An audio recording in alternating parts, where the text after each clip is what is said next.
చిందగా నుదుటి రాత మార్చుకో, మార్చలేనిదేదీ లేదని గుర్తుంచుకో.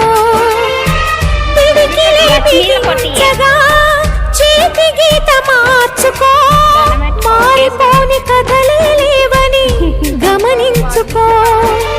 తోచినట్టుగా అందరి రాతను బ్రహ్మే రాస్తాడు, నచ్చినట్టుగా నీ తల రాతను నువ్వే రాయాలి. నీ ధైర్యాన్ని దర్శించి దైవాలే తలదించగా, నీ అడుగుల్లో గుడి కట్టి స్వర్గాలే తరించగా, నీ సంకల్పానికి ఆ విధి సైతం చేతులెత్తాలి. అంతులేని చరితలకి